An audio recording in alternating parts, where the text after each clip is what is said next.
Une voiture de luxe a percuté une femme âgée portant un panier de légumes sur ses épaules. Lorsque le jeune millionnaire l'a reconnu, il est resté sans voix. Le soleil tapait sur le front ridé de Donia Léonore tandis qu'elle marchait, courbée, un joug de bois en équilibre sur ses épaules. Des bottes de légumes frais, attachées avec des cordes de paille, se balançaient doucement à chaque pas tremblant. Chaque mouvement semblait pousser ses jambes à bout, et pourtant elle persévérait. Ses sandales en plastique usé raclaient doucement le trottoir, et des gouttes de sueur perlaient sur sa peau burinée. Encore un peu, se murmura-t-elle. Si je vends ces légumes, j'en aurai assez pour mes médicaments. Ce joug, lourd de fruits et légumes, portait bien plus que des légumes, il nourrissait ses espoirs. Il ne lui fallait que quelques pesos pour acheter des analgésiques pour son dos douloureux, courbé par des décennies de labeur. Mais plus encore, elle avait économisé chaque centime pour un rêve auquel plus personne ne croyait, retrouver le fils qu'elle avait perdu 30 ans auparavant. Elle venait de traverser une intersection lorsqu'un crissement assourdissant la surprit. Elle se retourna, alarmée, et vit une voiture de luxe déraper et s'immobiliser à quelques centimètres d'elle. Le choc la fit trébucher. Le joug glissa de ses épaules et ses légumes s'éparpillèrent sur l'asphalte. Un paquet effleura la voiture, laissant une légère éraflure sur sa surface brillante. La portière de la voiture s'ouvrit brusquement et un jeune homme élégamment vêtu en sortit. Son costume était coûteux, une montre brillante était accrochée à son poignet et son expression était pleine d'irritation. « Comment pouvez-vous marcher comme ça, Sonora ? Savez-vous combien coûte cette voiture » lança-t-il d'une voix froide et tranchante. Effrayée, Donia Léonore se pencha rapidement, essayant de ramasser ses légumes. « Je suis désolé, jeune homme. Je ne voulais pas. Je suis vieux et j'ai une mauvaise vue. Veuillez me pardonner. » Le jeune homme se moqua, riant amèrement. « Tu as rayé ma voiture. Tu sais seulement combien ça coûte de réparer ça ? Comment vas-tu me payer ?» Elle se figea, les yeux remplis de larmes. « Je suis pauvre, mais je vais rassembler ce que je peux. J'essaierai de payer, dit-elle doucement. » Ses paroles ne semblèrent que l'irriter davantage. Il passa une main dans ses cheveux, luttant pour garder son calme. Mais soudain, quelque chose changea. En regardant le visage ridé de la vieille femme et les larmes qui coulaient sur ses joues, quelque chose en lui marqua un temps d'arrêt. Il ignorait pourquoi, mais une douleur étrange et sourde lui serrait la poitrine. « C'est bon, lève-toi » murmura-t-il d'une voix plus douce. « La prochaine fois, sois plus prudente. » Reconnaissante, Donia Léonore hocha la tête à plusieurs reprises, essayant rapidement de ramasser le reste des légumes. C'est alors que son regard se posa sur la main du jeune homme, une petite cicatrice sur son index. Elle lui semblait familière. Sans réfléchir, elle demanda « Jeune homme, quel âge avez-vous » Il fronça les sourcils. « Pourquoi demandes-tu ça » Sans raison, dit-elle, mais ses yeux restèrent rivés sur cette cicatrice. Une étrange sensation l'envahit, et un vague souvenir refit surface, la main de son petit garçon couverte de coupures après avoir joué avec un couteau. Le jeune homme s'agita, mal à l'aise, sous son regard. Il y avait quelque chose dans son regard qui le troublait, sans qu'il puisse l'expliquer. Son irritation s'estompait, remplacée par quelque chose d'inhabituel, un mélange de confusion, de culpabilité et d'une étrange chaleur. Il se pencha, ramassa un paquet de légumes et le lui tendit doucement. « Ne ramasse pas le reste. Laisse-moi t'aider, dit-il. Donia Léonore cligna des yeux, surprise. « Tu n'es pas en colère contre moi. »« Ce n'est rien, répondit-il. S'il vous plaît, laissez-moi faire. » Il marqua une pause, troublé par l'étrange proximité qu'il ressentait pour elle. Secouant la tête, il tenta de repousser cette étrange émotion. Mais il vit soudain un bracelet en argent au poignet de la femme, illuminant la lumière du soleil. Le vieux bijou brillait doucement. « Ce bracelet » murmura-t-il. Donia Léonore essaya rapidement de le couvrir avec sa manche, mais la nervosité dans ses yeux ne passa pas inaperçue. « Sonora, dit-il doucement, incertain de ce qu'il ressentait, à qui est ce bracelet » Elle le regarda un long moment avant de répondre. « Elle appartenait à mon fils. Mon fils disparut il y a 30 ans. » Le jeune homme se figea. Ces paroles le frappèrent comme la foudre. « Tu as perdu ton fils » demanda-t-il. Elle hocha la tête. « Oui. Il avait 3 ans lorsqu'il a disparu dans un incendie. Je l'ai cherché pendant 30 ans, mais il n'y a aucune trace. Il ne me reste que ce bracelet. » Il resta là, silencieux, le cœur battant. Lentement, inconsciemment, il plongea la main dans son manteau et attrapa le bracelet en argent qu'il portait toujours sur lui, identique au sien. Il le gardait depuis son enfance, avant même d'être adopté à l'orphelinat. Les souvenirs remontaient comme des vagues. Des images fragmentées. Des flammes. Des cris. Une main tenant la sienne, puis la lâchant. Il se sentait étourdi. « Ce n'est pas possible », murmura-t-il. Donia Léonore s'approcha, l'espoir dans les yeux. « Qu'y a-t-il, jeune homme ? Ça va ?» Il secoua la tête, essayant de calmer sa respiration. « Ce n'est rien, mais s'il vous plaît, parlez-moi de l'incendie. » Essuyant ses larmes, la voix tremblante, elle raconta cette terrible journée. L'incendie a commencé dans notre village. Je courais avec lui dans mes bras, mais la fumée était épaisse. J'ai trébuché, et il m'a glissé des mains. J'ai cherché partout, mais quand les flammes se sont éteintes, je n'ai trouvé que ce bracelet à la sortie du village. J'ai visité tous les orphelinats, tous les refuges, mais cela fait 30 ans. Je n'ai jamais cessé de chercher. Le jeune homme resta silencieux, le pouls battant. Son histoire. Ses souvenirs. Il se chevauchait trop étroitement. Il la regarda dans les yeux. « Êtes-vous sûr que votre fils avait une cicatrice au doigt ?» Elle hocha la tête, les larmes coulant à nouveau. « Oui. Une petite cicatrice sur son index. Il se l'est coupé avec un couteau quand il était petit. » Il baissa les yeux sur sa propre main. La cicatrice était toujours là. Son cœur a raté un battement. Donia Léonore le vit aussi.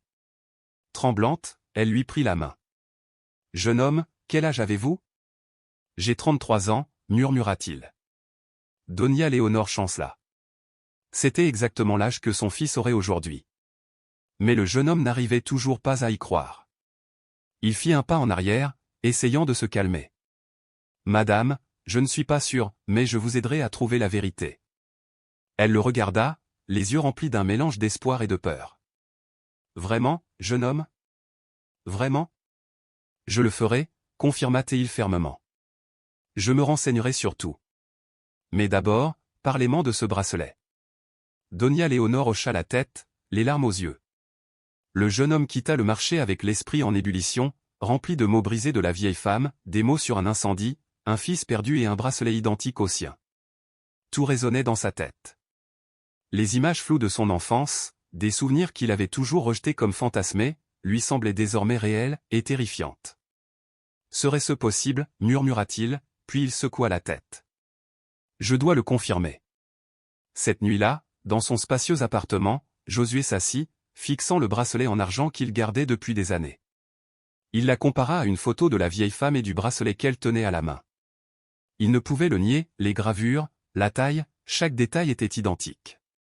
Il a pris son téléphone et a cherché des informations sur l'incendie qui s'est produit il y a 30 ans dans la ville qu'elle avait mentionnée. Il a trouvé de vieux articles décrivant un incendie dévastateur qui avait détruit un petit village au bord de la rivière. Un article mentionnait un enfant mystérieusement perdu, le seul indice laissé derrière lui étant un bracelet en argent. Son cœur battait fort. Il décida de retourner retrouver Donia Léonore le lendemain. Quand elle le vit, elle sursauta, les yeux pleins d'espoir et de désir anxieux. « Tu es revenu, jeune homme. Que as-tu trouvé ?» Il hocha la tête et posa doucement son bracelet en argent sur la table. « Regardez ça, madame. » Tremblante, Donia Léonore le ramassa. Ses yeux se remplirent de larmes tandis qu'elle examinait les détails. « C'est identique à celui de mon petit garçon, » murmura-t-elle, la voix brisée. « S'il vous plaît, parlez-moi de l'incendie. Tous les détails dont vous vous souvenez. » Serrant fermement le bracelet, elle commença, la voix tremblante. C'était un après-midi. Je cuisinais quand j'ai entendu des cris provenant du village. Quand je suis sorti, le feu avait déjà tout dévoré. J'ai couru avec mon fils dans les bras, mais la fumée était si épaisse que je ne voyais rien. J'ai trébuché, et il m'a glissé des mains. Quand je me suis relevé, il avait disparu. J'ai crié son nom, mais personne n'a répondu. Après l'incendie, je suis retourné aux cendres et je n'ai trouvé que ce bracelet. Josué resta silencieux. Les détails correspondaient aux souvenirs fragmentés qu'il avait toujours essayé de supprimer. Sans perdre de temps, Josué commença à chercher parmi les orphelinats qu'elle avait mentionnés. Il est allé à l'orphelinat de San Pedro et a parcouru de vieux dossiers. Heureusement, un employé âgé s'est souvenu de l'incident. Un garçon est arrivé ici à cette époque, a expliqué l'homme. Aucun document. Juste un bracelet en argent. Il a ensuite été adopté par une famille riche, et son dossier a été scellé. L'homme montra à Josué un disque délavé. Les dates correspondaient à celles de l'incendie. Josué a pris une photo du document et s'est précipité vers Donia Léonore. « Madame, j'ai trouvé le dossier d'un enfant arrivé à l'orphelinat le jour même de l'incendie. Aucun document, juste un bracelet comme celui-ci. » Elle se figea, les yeux écarquillés par le choc. « C'est lui. Ça doit être lui. » Josué leva doucement une main. « Je n'en suis pas encore sûr. Il y a trop de coïncidences, mais il nous faut plus de preuves. Je pense qu'on devrait faire un test ADN. » Donia Léonore se tenait immobile, serrant le bracelet comme si c'était sa seule encre. « L'ADN ? Tu es sérieux ? » « Oui. Nous le ferons et nous connaîtrons la vérité. » Au centre de test ADN, le jeune homme était assis, les mains fermement jointes. Donia Léonore était assise à côté de lui, fixant le bracelet à son poignet. Le temps semblait s'être figé, interrompu seulement par le tic-tac de l'horloge murale. « Pensez-vous que le résultat sera positif ? Demanda-t-elle, la voix tremblante. Il la regarda, hésitant. « Quoi qu'il arrive, nous l'affronterons ensemble. Je ne te laisserai pas traverser ça seule. » Elle lui serra la main. Ses yeux s'emplirent de larmes, mais elle ne dit rien de plus. Josué pouvait à peine se concentrer sur son travail. Les souvenirs le tourmentaient, des cris dans le feu, une petite main serrant un bracelet. Donia Léonore, quant à elle, passait ses journées assise près de la fenêtre, s'accrochant à un espoir fragile. Elle essayait de ne pas trop espérer, mais elle priait pour un miracle. Finalement, le jour du résultat est arrivé. Au centre de dépistage, Josué a reçu une enveloppe scellée. Il le fixa pendant un long moment. Ses yeux parcoururent les lignes. Le test ADN était négatif. Le monde semblait tourner autour de lui tandis qu'il regardait Donia Léonore. « Ce n'est pas possible, » murmura-t-il, la voix brisée. Elle resta figée, les yeux écarquillés, puis elle se couvrit la bouche en sanglotant. « Ce n'est pas possible » pleura-t-elle. Ses cris déchirèrent le cœur de Josué. « S'il te plaît, ne pleure pas, » dit-il doucement, ne sachant que dire. La femme secoua la tête, les yeux emplis de douleur. « J'ai été idiot. J'ai attendu trop longtemps. » Il serra les poings, le cœur brisé. « Ne dis pas ça. Ce résultat ne signifie pas que j'abandonne. Je vais continuer à chercher. » Elle le regarda, surprise. « Tu vas encore m'aider ? » Bien sûr, a-t-il affirmé. Josué est retourné à l'orphelinat de San Pedro pour approfondir ses recherches. Après des jours de recherche, il a finalement retrouvé un ancien employé qui se souvenait d'un fait crucial. 2 enfants ont été emmenés à l'orphelinat pendant l'incendie. « 2 » demanda Josué, stupéfait. « Oui » répondit l'homme. L'un n'avait pas de dossier complet, et l'autre a été adopté rapidement. Tout était chaotique, donc les dossiers manquaient de clarté. Le cœur de Josué battait fort. Et qu'est-il arrivé à l'autre enfant ? Personne ne le sait, dit l'homme. Il a été interpellé, mais son dossier était incomplet. Il a peut-être été muté, ou ses informations ont peut-être été confondues. Josué resta silencieux, bouleversé. Mais la piste le mena à une autre ancienne employée, une jeune femme qui révéla que le 2e enfant était le fils d'une femme décédée dans l'incendie. Ses papiers avaient été accidentellement échangés avec ceux d'une autre famille adoptive. « Si vous avez grandi à San Pedro, » dit-elle, « il est très probable que vous soyez ce 2e enfant. » Le sol sembla se dérober sous les pieds de Josué. Son passé, si longtemps enfoui, était soudain fragile, confus. Peut-être n'était-il pas le fils de Donia Léonore, mais il pouvait être l'autre enfant de l'incendie. Josué retourna chez Donia Léonore. Elle était assise tranquillement sur une vieille chaise en bois. Son bracelet en argent scintillait dans la pénombre. Il ne savait pas par où commencer. Il avait découvert tant de choses sur son passé et le sien, mais les résultats ADN avaient anéanti ses espoirs. « Madame » appela-t-il doucement. Elle leva les yeux, une lueur d'espoir dans les yeux. « Avez-vous des nouvelles de lui ?» Josué secoua la tête, la culpabilité le rongeant. « Je cherche encore. » « Mais préparez-vous, ça risque de prendre plus de temps que prévu. Elle hocha la tête, les yeux brillants. J'ai attendu 30 ans. Je peux attendre plus longtemps. Un nœud se serra dans la poitrine de Josué. Il n'avait jamais ressenti un lien aussi profond avec quelqu'un qu'il connaissait à peine. C'était comme si quelque chose d'invisible les liait. Il se dirigea vers la fenêtre et regarda le petit patio où elle avait l'habitude de faire sécher ses légumes pour le marché. Et puis il se demanda, qui était-il vraiment? De qui était-il le fils? Et pourquoi se sentait-il si attaché à cette femme, sachant qu'elle n'était pas sa mère biologique? Ces questions le tourmentaient. Il repensa à son enfance à l'orphelinat, à la solitude qu'il portait en lui-même après avoir été adopté par une famille aimante. Mais maintenant, avec Donia Léonore, ce vide lui semblait comblé.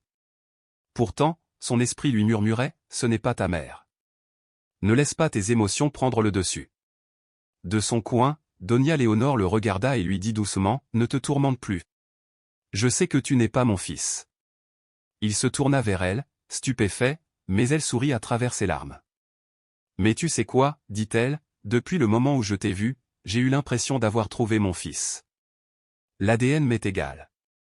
Je te vois comme mon enfant. Il était sans voix, le cœur débordant. Sonora. Je ressens la même chose. Je ne sais pas qui je suis vraiment, mais avec vous, j'ai l'impression d'avoir enfin une vraie famille. Elle lui prit la main. Alors restons là. Oui, murmura-t-il. Je n'ai pas besoin de lien du sang. Je veux juste quelqu'un à mes côtés pour mes derniers jours. Il ne répondit pas, il serra simplement sa main plus fort. Ce soir-là, ils partagèrent un dîner simple composé de soupe de légumes et de poissons frits. La petite maison était plus chaleureuse que jamais. Après cela, il la regarda avec une douce résolution.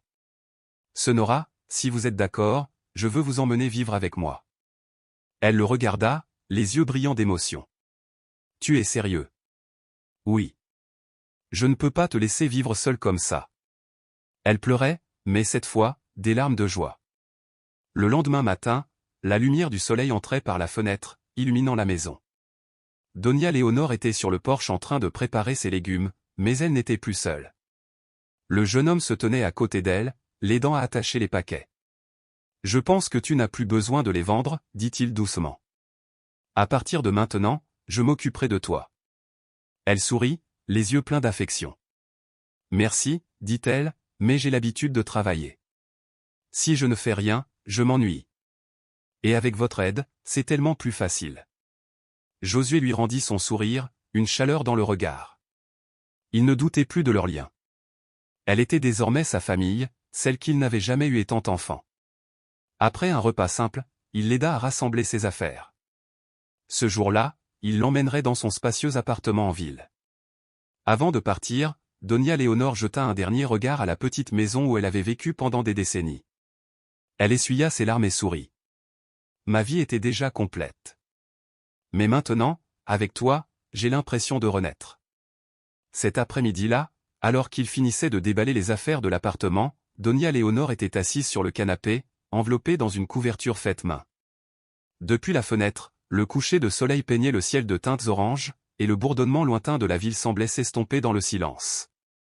Josué s'est approché avec une tasse de thé chaud. « Ça me semble bien, maman, dit-il doucement. Elle le regarda tendrement. « Ne m'appelle pas comme ça si tu ne le penses pas, fiston. » Il lui tenait fermement la main. « Je le pense plus que tout. Je ne sais pas qui je suis sur le papier, mais dans mon cœur, tu es ma mère. Et rien ne changera jamais ça. » Elle ne répondit pas. Elle serra simplement sa main fort, essayant de calmer le tremblement de ses doigts. Dans les jours qui suivirent, la santé de Donia Léonore commença à décliner. Josué engagea des infirmières pour assurer son confort, mais refusa de la laisser seule trop longtemps. Il lui lut de vieux livres qu'elle avait toujours aimés ou des histoires de contrées lointaines et de vies merveilleuses. Un après-midi, alors que les lumières de la ville commençaient à vaciller, Donia Léonore fit signe à Josué de s'approcher. « Mon fils, il y a quelque chose que je veux te donner. » Elle désigna une petite boîte en bois sur la table de nuit, qu'elle avait rapportée de son ancienne maison. Josué l'ouvrit doucement. À l'intérieur se trouvait une collection de petits trésors, une photo délavée de la jeune Léonore tenant un petit garçon dans ses bras, une poignée de recettes manuscrites, un vieux chapelet poli par des années de prière, et un minuscule oiseau en bois sculpté avec des détails complexes. Ceci lui appartenait, dit-elle, les yeux brillants. Le jouet préféré de mon fils. Je l'ai gardé toutes ces années, en attendant de le lui offrir. Sa voix s'éteignit et Josué tint l'oiseau, sentant les bords adoucis et usés par le temps. Elle est magnifique, dit-il doucement. J'en prendrai grand soin. Promis. Elle hocha la tête, satisfaite. Tu n'as pas besoin de continuer à chercher mon fils, Josué. Tu m'as déjà donné ce que j'ai perdu. Une famille. Ça me suffit. Je sais, dit-il, mais j'ai une surprise pour toi. Une surprise, demanda Léonore. Oui. Je l'ai trouvé. J'ai trouvé ton vrai fils, et il est vivant. À cet instant, la porte s'ouvrit. Un jeune homme au visage calme et aux yeux sombres des yeux identiques aux siens entra, l'air tendu, le visage baigné de larmes. À son poignet brillait un bracelet en argent identique au sien. Ses mains tremblaient tandis qu'il avançait. Donia Léonore le regarda et sut instantanément. Elle n'avait besoin ni de mots ni de preuves. Son âme le reconnut avant son esprit. Sa poitrine semblait s'ouvrir largement, comme si en une seconde, elle avait retrouvé tout ce qu'elle avait perdu. « Massia » murmura-t-elle, la voix brisée. Le jeune homme tomba à genoux à côté du lit et prit sa main dans les siennes. « Maman, dit-il d'une voix tremblante, pardonne-moi d'avoir mis autant de temps. » Elle le serra fort dans ses bras, libérant toute la douleur et le chagrin accumulés au cours de 30 ans. Cette nuit-là, Donia Léonore sombra dans un profond sommeil. Josué et Massia restèrent à ses côtés. À l'aube, sa respiration s'arrêta et un calme paisible emplit la pièce. Josué et Massia restèrent là longtemps, les larmes aux yeux, mais avec une gratitude silencieuse et inhabituelle. Elle avait quitté ce monde entouré d'amour, et le sourire sur son visage témoignait qu'elle avait accompli ce qu'elle désirait le plus dans la vie. Dans les semaines qui suivirent, Josué peina sur le poids de son absence. L'appartement lui semblait trop grand, trop silencieux sans elle. Mais il trouvait du réconfort dans les petites choses qu'elle avait laissées derrière elle. Déterminé à honorer sa mémoire, Josué retourna au marché où ils s'étaient rencontrés. Il installa un petit stand, non pas pour vendre, mais pour distribuer gratuitement de la nourriture aux personnes dans le besoin. Les gens du marché ont commencé à l'appeler « le coin de Donia Léonore », et Josué sentait sa présence dans chaque sourire, dans chaque remerciement qu'il recevait. Un jour, alors qu'il triait ses affaires, il trouva une lettre cachée dans un de ses livres de recettes. Ses mains tremblaient en l'ouvrant. « Mon cher fils, si tu lis ces lignes, je ne suis probablement plus là. Je ne sais pas si tu es mon enfant perdu ou non, mais peu importe. Tu es entré dans ma vie au moment où j'avais le plus besoin de quelqu'un, et tu m'as apporté une joie que je pensais ne plus jamais ressentir. Continue à vivre avec bonté, mon fils. C'est tout ce que j'ai toujours voulu pour toi. Avec tout mon amour, maman. » Josué plia soigneusement la lettre.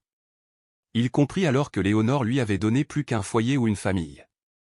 Elle lui avait donné un but. Et à partir de ce jour, il se consacra à aider les autres, à commencer par la communauté qu'elle avait tant aimée. Il a financé une petite clinique en son nom, veillant à ce que les vendeurs âgés comme elle puissent obtenir les médicaments dont ils avaient besoin. Il a visité l'orphelinat de San Pedro, faisant des dons pour améliorer la vie des enfants, espérant leur redonner le sentiment d'appartenance qu'il avait trouvé auprès d'elle. Des années plus tard, Josué se tenait au coin de Donia Léonore, aujourd'hui un lieu de vie communautaire dynamique. Il regardait le bracelet à son poignet et murmurait en souriant vers le ciel. « Merci, maman. Dites-nous dans les commentaires ce que cette histoire vous a apporté. Si elle vous a touché, n'oubliez pas d'aimer et de vous abonner pour en découvrir d'autres. À bientôt pour la prochaine.